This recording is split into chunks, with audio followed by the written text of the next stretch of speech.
Okay. We're in the next part. Okay.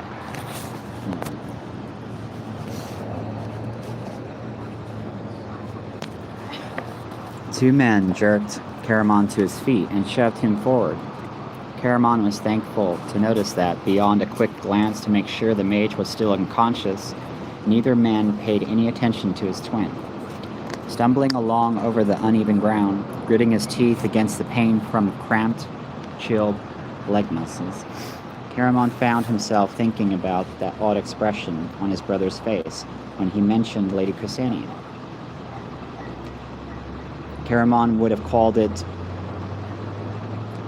the outraged expression of a lover if seen on the face of any other man. But his brother?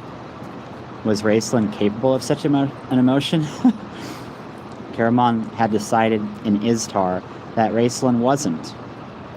It means he's not attracted to stars. That he had been completely consumed by evil.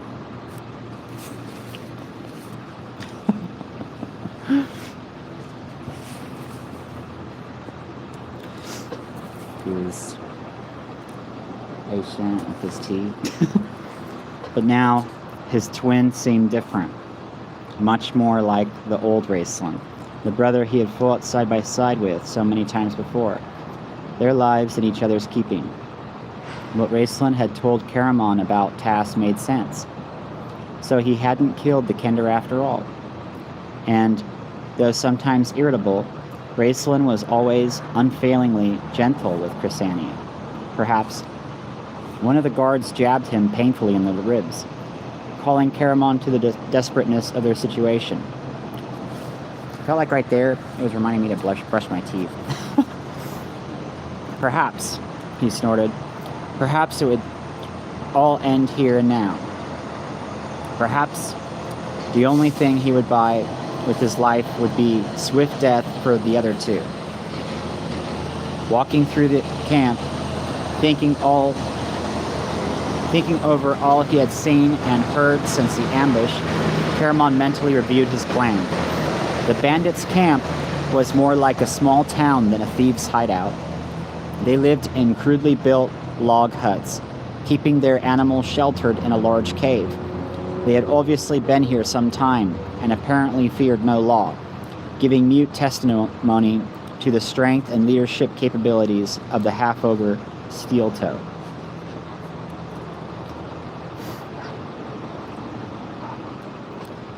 But Caramon, I just bought this really tasty stuff I gave to the dog. I had a little bit myself. But Caramon, having had more than a few run-ins with thieves in his day, saw that many of these men were not loutish ruffians. He had seen several glance at Chrysania and shake their heads in obvious distaste for what was to come. Though dressed in little more than rags, several carried fine weapons, steel swords of that kind passed down from father to son, and they handled them with the care given a family heirloom, not booty. So, because of my ex-girlfriend's names being Kat and Anna, and that being Katana, if there's the letter N missing, and the letter N means loving, it seems like they're saying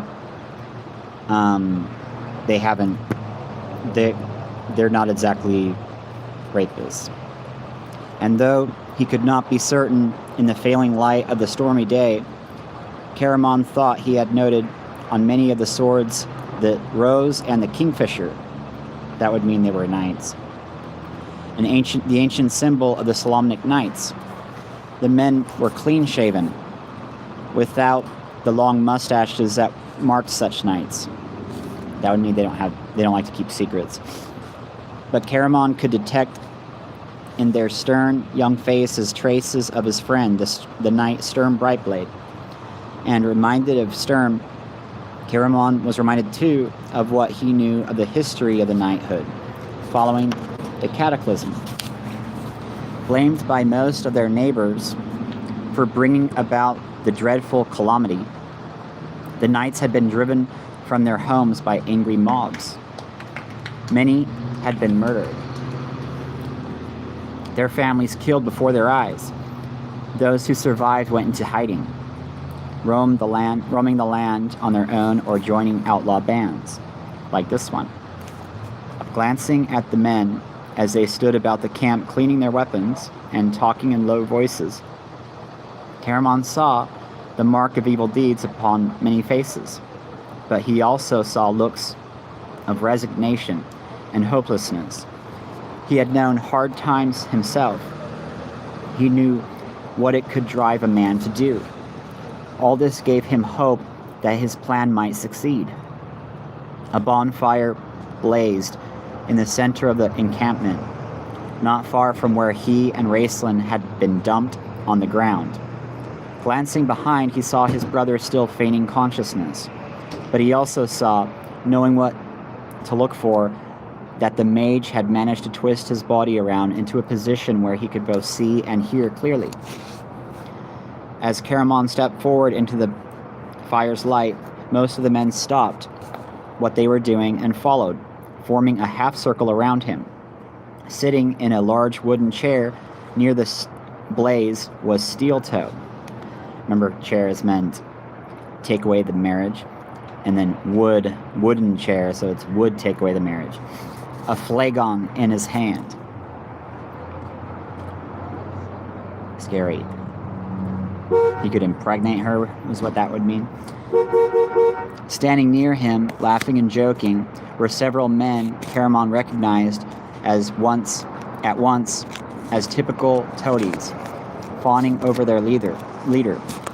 So toadies would mean attacking your own, because of toads eating toads. And he was not surprised to see at the edge of the crowd the grinning, ill-favored face of their innkeeper. Sitting in a chair beside Steel Toe was Chrysania, so maybe the innkeeper put something in their food. Her cloak had been taken from her. Her dress was ripped open at the bodies. He could imagine by whose hands, and Caramon saw, with growing anger, there was a purplish blotch on her cheek. One corner of her mouth was swollen. But she held herself with rigid dignity, staring straight ahead and trying to ignore the crude jokes and frightful tales being bandied back and forth. Caramon smiled grimly in admiration, remembering the panic-stricken state of near madness to which she had been reduced during the last days of Istar, and thinking of a previous soft and sheltered life. He was pleased, if amazed, to see her reacting to this dangerous situation with the coolness Tika might have envied. Tika, Caramon scowled. He had not meant to think of Tika, especially not in connection with Lady Chrysania. That's his wife, forcing his thoughts to the present, he coldly averted his eyes from the woman to his enemy, concentrating on him. Seeing Caramon, Steel Toe turned from his conversation and gestured broadly for the warrior to approach. "Time to die, warrior," Steel Toe said to him, still in the same pleasant tone of voice. He glanced over lazily at Chrysania. "I'm certain, lady, you won't mind if our tryst is postponed a few moments while I take care of this matter. Just think of this as a little before-bed entertainment, my dear." He stroked Chrysania's cheek with his hand. When she moved away from him, her dark eyes flashed in anger. He changed his caress to a slap, hitting her across the face. Chrysania did not cry out. Raising her head, she stared back at his tormentor with grim pride. Knowing he could not let himself be distracted by concern for her, Caramon kept his gaze on the leader, studying him calmly. This man rules by fear and brute force. He thought to himself, of those who follow, many do so reluctantly. They're all afraid of him. He's probably the only law in this godforsaken land, but he's obviously kept them well fed and alive when they would otherwise have perished, so they're loyal. But just how far will their loyalty go? Keeping his voice evenly modulated. Hello.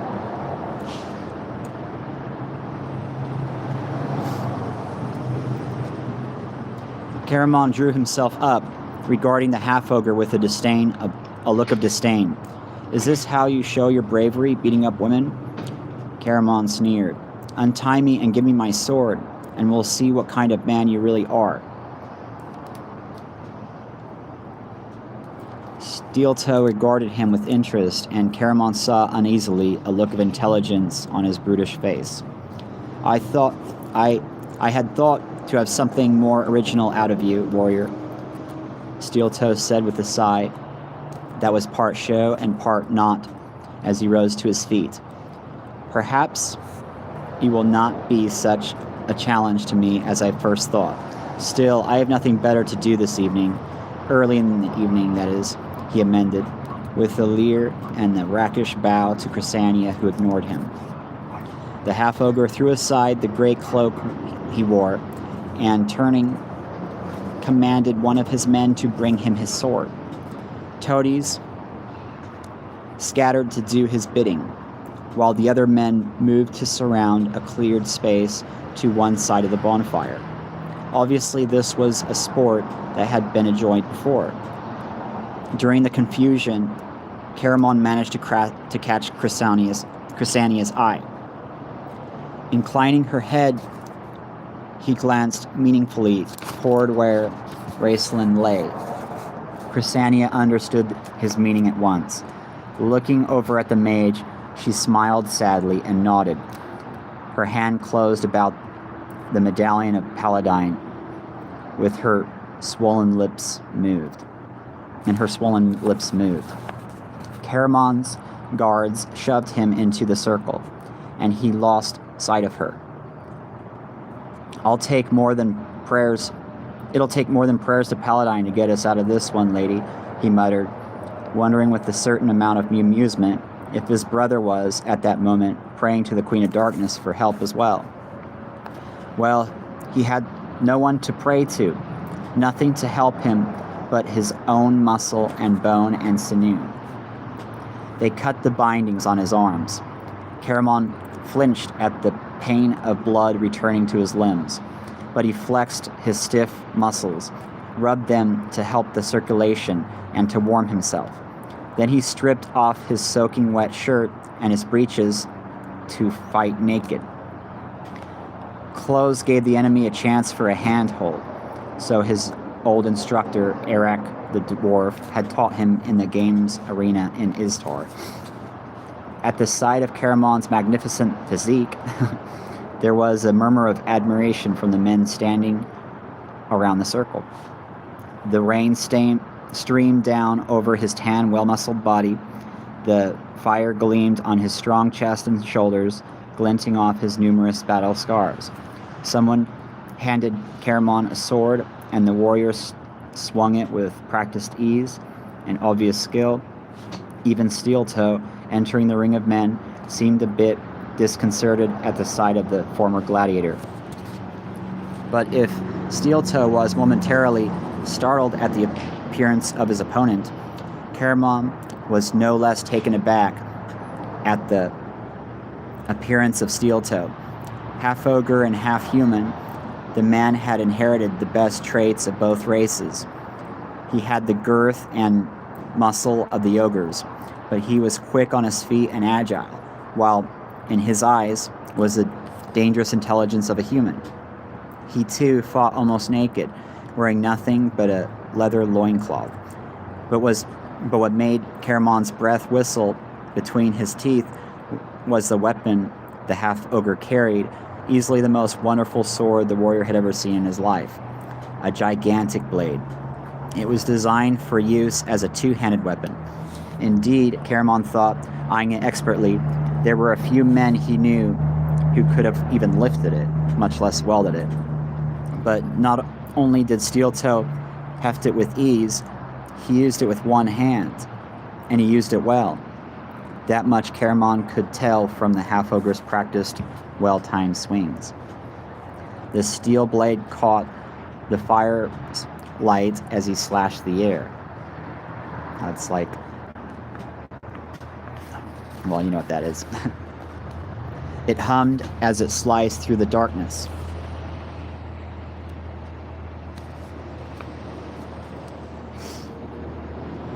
Leaving a blazing trail of light behind it.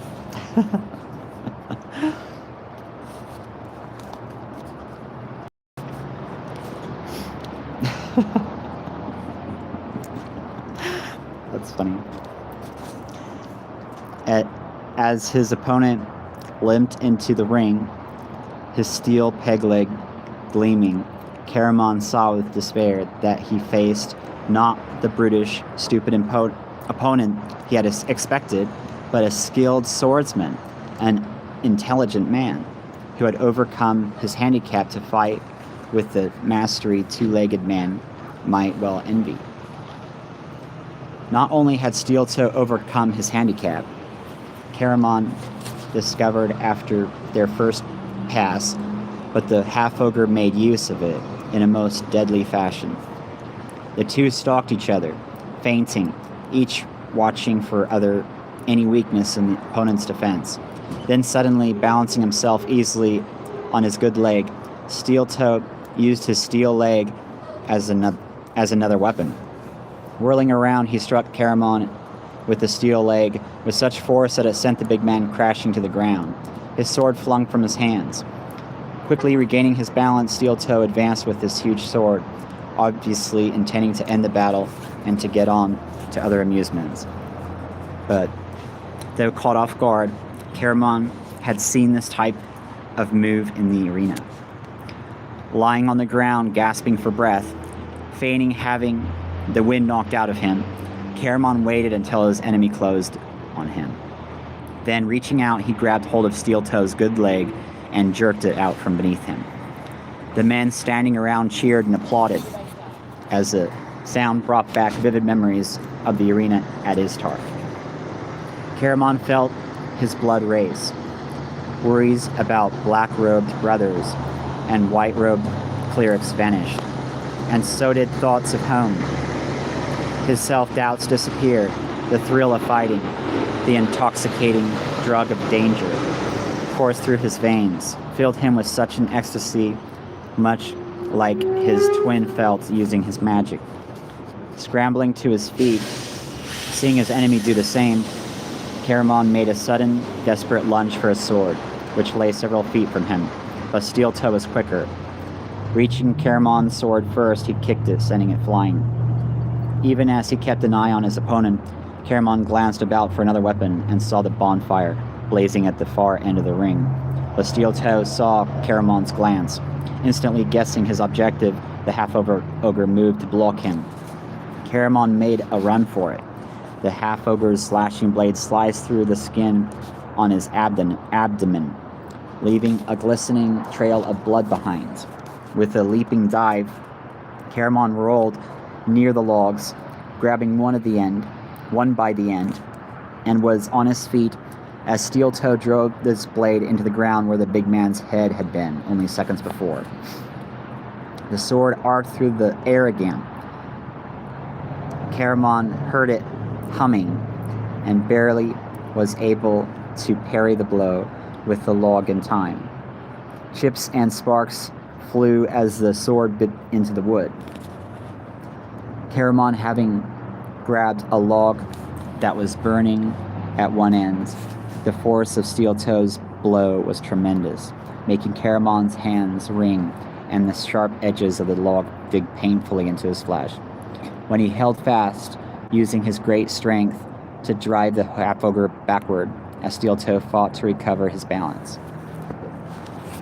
The half-ogre held firm, finally shoving his peg leg into the ground and pushing Caramon back. The two men slowly took up their positions again, circling each other. Then the air was filled with a flashing light of steel and flaming cinders. How long they fought, Caramon had no idea. Time drowned in a haze of stinging pain and fear and exhaustion. His breath came in ragged gasps. His lungs burned like the end of a log. His hands were raw and bleeding, but still he gained no advantage. He had never in his life faced such an opponent. Steel Toe, too, who had entered the fight with a sneer of confidence, now faced his enemy with grim determination. Around them, the only men stood silently now, enthralled by the deadly contest.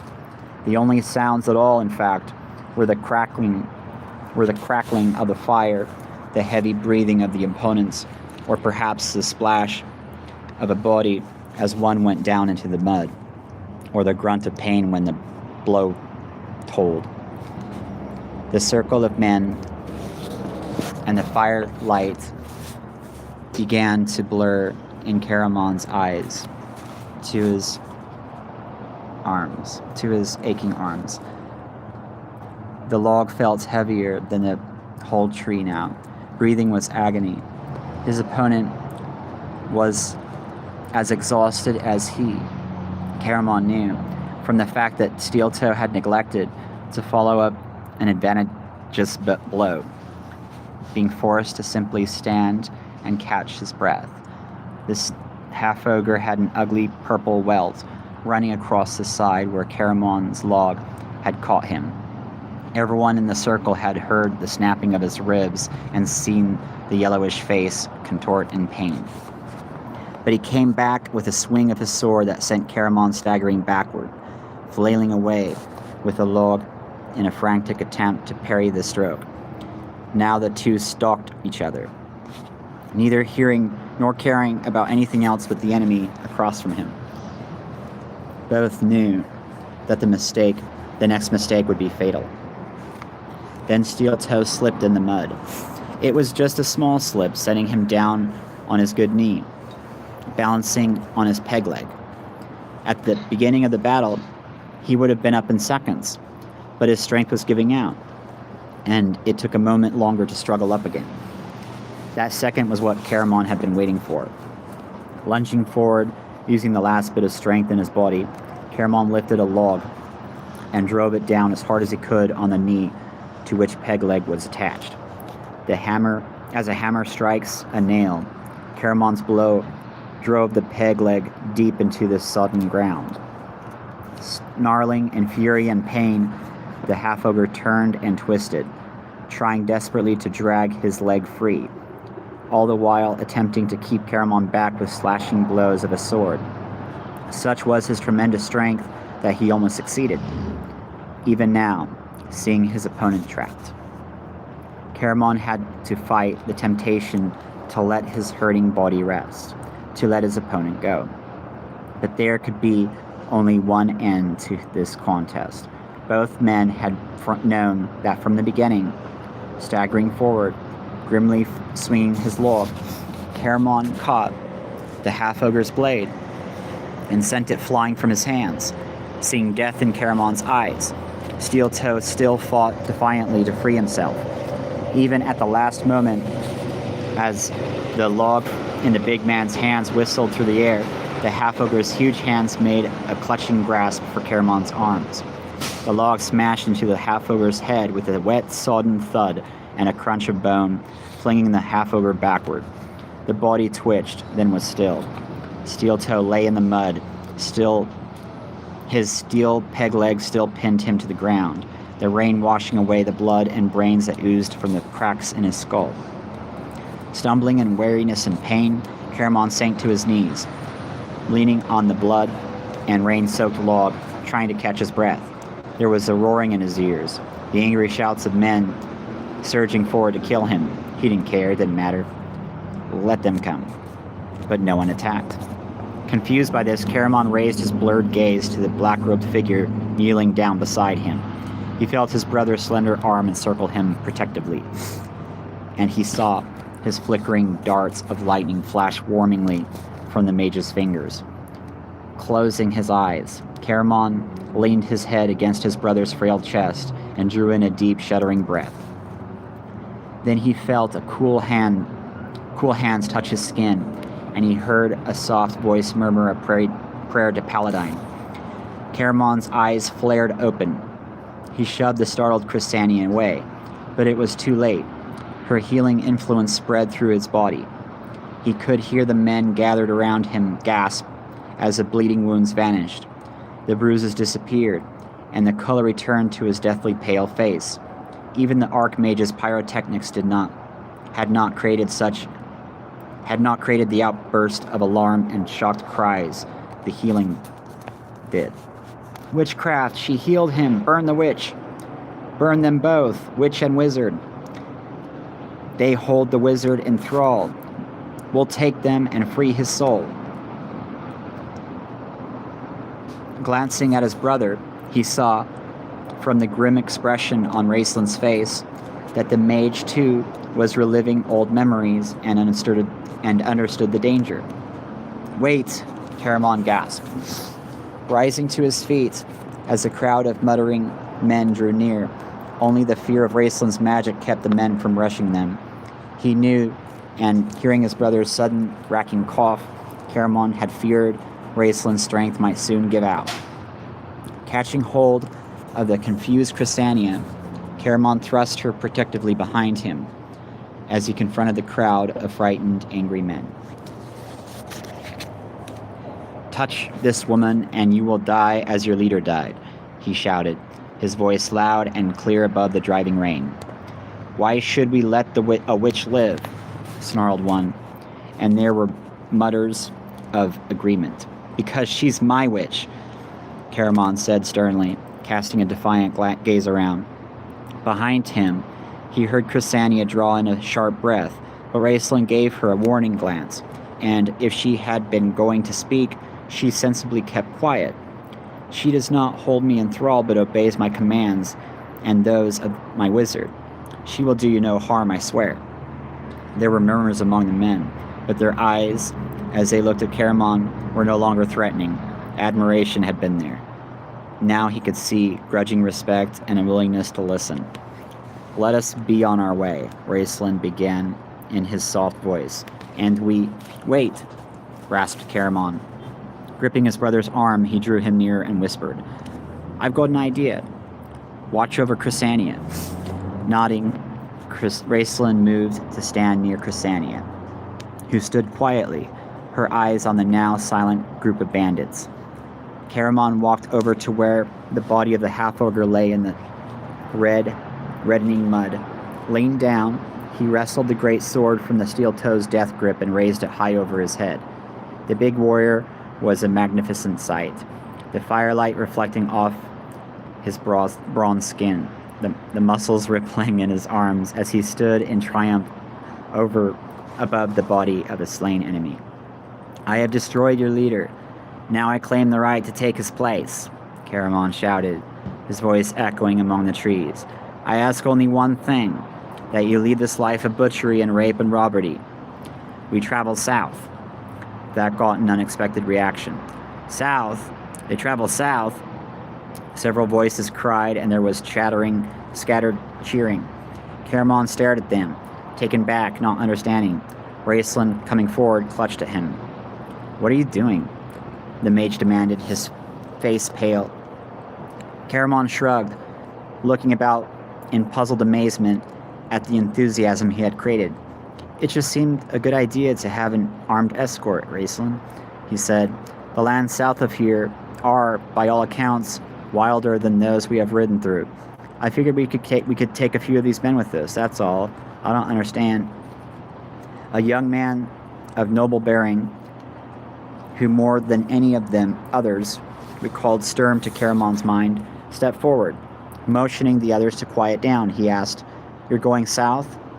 Do you perchance seek the fabled wealth of the dwarves in Thorbarden? Raceland scowled. Now do you understand? He snarled. Choking, he was shaken by a fit of coughing that left him weak and gasping. Had it not been for Chrysania hurrying to support him, he might have fallen. I understand you need to rest, Caramon replied grimly. We all do. And unless we come up with some sort of armed escort, we'll never have a peaceful night's sleep. What do the dwarves in Thorbarden have to do with anything? What's going on? Raistlin stared at the ground, his face hidden by the shadows of his hood. Finally, sighing, he said coldly, "Tell them yes, we go south. We're going to attack the dwarves."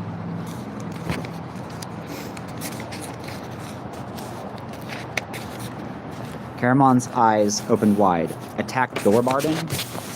I'll explain later." Raistlin snarled softly. "Do as I tell you." Caramon hesitated. Shrugging his thin shoulders, Raistlin smiled unpleasantly. "It is your only way home, my brother, and maybe our only way to get out of here alive." Caramon glanced around. The men had begun to mutter again during his brief exchange, obviously suspicious of their intentions, realizing he had to make a decision quickly or lose them for good, and maybe even face another attack. He had turned back, vying for time to try to figure things out further. "We go south," he said. "It is true, but for our own reasons. Why is it you say of wealth in Thorbarden?" "It is said that the dwarves have stored great wealth in the kingdom beneath the mountains," the young man answered readily. Others around him nodded. "Wealth they stole from humans," added one. "Aye, not just money," cried out a third, "but grain and cattle and sheep. They'll eat like kings this winter, while our bellies go empty." "We have talked before of going south to take our share," the young man continued, "but Steel Toe said things were well enough here. There are some, though, who are having second thoughts." Caramon pondered, wishing he knew more of history. He had heard of the great Dwarf Gate Wars, of course. His old dwarf friend, Flint, talked of little else. Flint was a hill dwarf. He had filled Caramon's head with tales of the cruelty of the mountain dwarves of Thorbarden, saying much the same things these men said. But to hear Flint tell it, the wealth of the mountain dwarves stole had been taken from their cousins, the hill dwarves. If this were true, then Caramon might well be justified in making this decision. He could, of course, do as his brother commanded, but something inside Caramon had snapped in his heart. Even though he was beginning to think he had misjudged his brother, he knew him well enough to continue to distrust him. Never again would he obey Raistlin blindly. But he sensed Raistlin's glittering eyes upon him, and he heard his brother's voice echo in his mind. "Your only way back home." Raistlin clenched his fist in swift anger, but Raistlin had him. He knew. "We go south to Thorbarden," he said harshly, his troubled gaze on the sword in his hand. Then he raised his head to look at the men around him. "Will you come with us?" There was a moment's hesitation. Several of the men came forward to talk to the young nobleman, who was now apparently their spokesman. He listened, nodded, then faced Caramon once more. "We would follow you without hesitation, great warrior," said the young man. "But what have you to do with this black-robed wizard? Who is he, that we should follow him?" "My name is Raistlin," the mage replied. "This man is my bodyguard." There was no response, only dubious frowns and doubtful looks. "I am his bodyguard, that is true," Caramon said, "but the mage's real name is Fistodonalus." At this, there were sharp intakes of breath among the men. The frowns exchanged to looks of respect, even fear and awe.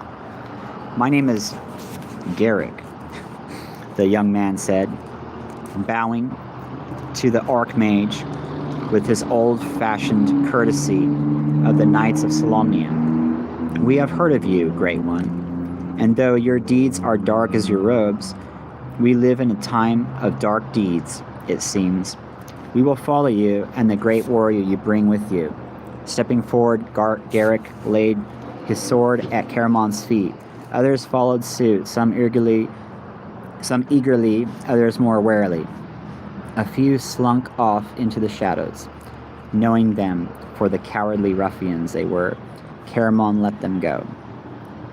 He was left with about 30 men, a few of the same noble bearing as Garrick, but most of them were ragged, dirty thieves and scoundrels.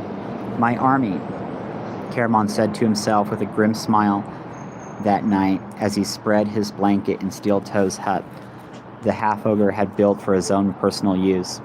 Outside the door, he could hear Garrick talking to the other man Caramon had decided looked trustworthy enough to stand watch. Bone-weary, Caramon had assumed he had fallen asleep quickly, but he found himself lying awake in the darkness, thinking, making plans. Like most young soldiers, Caramon had often dreamed of becoming an officer. Now, unexpectedly, here was his chance. It wasn't much of a command, maybe, but it was a start.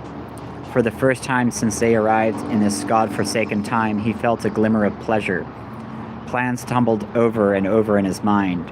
Training the best route south, provisioning supplies. These were new and different problems for the former mercenary soldier. Even in the War of the Lance, he had generally followed Tanis's lead. His brother knew nothing of these matters. Raistlin had informed Caramon coldly that he was on his own in this. Caramon found this challenging and oddly refreshing. These were flesh and blood problems, driving the dark and shadowy problems with his brother from his mind. Thinking of his twin, Caramon glanced over to where Raistlin lay huddled near a fire that blazed in a huge stone fireplace.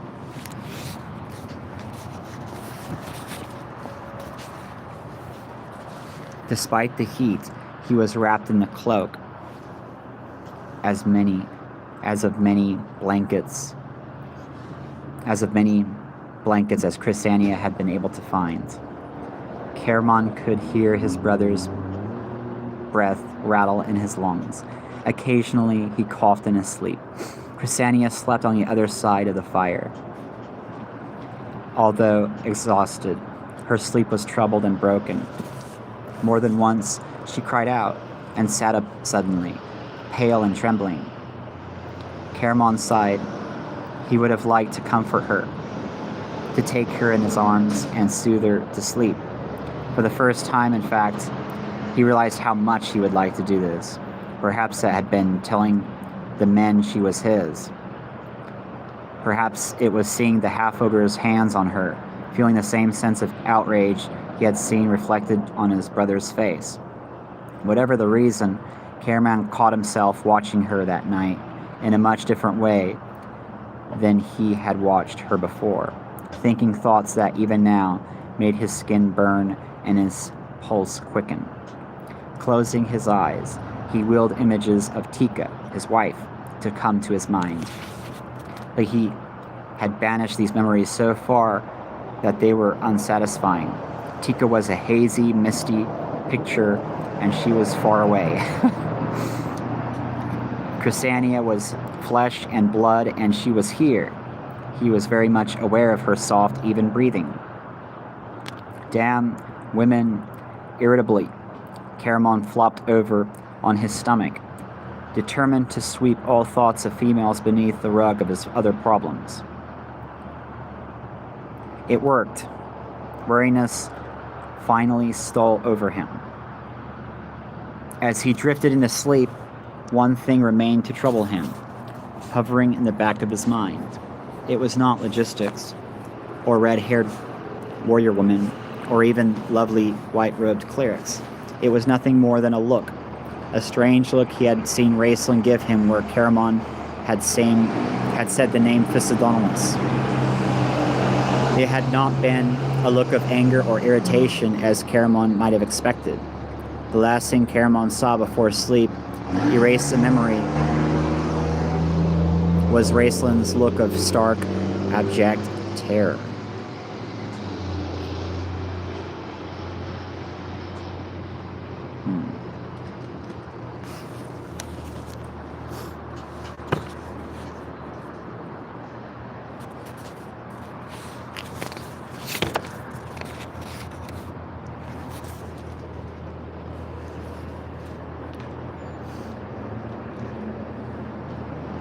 book 2. So we've made it to book 2. Ooh. Starts with the army of Fistodonolus. Cool. Okay.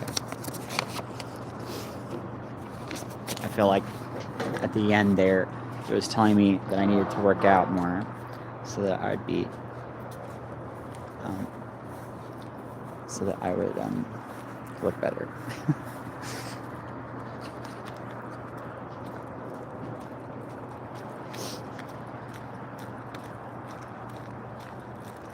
So I'll do that. It's so cold right now. I feel like it's too cold to work out. Anyways, have a good night.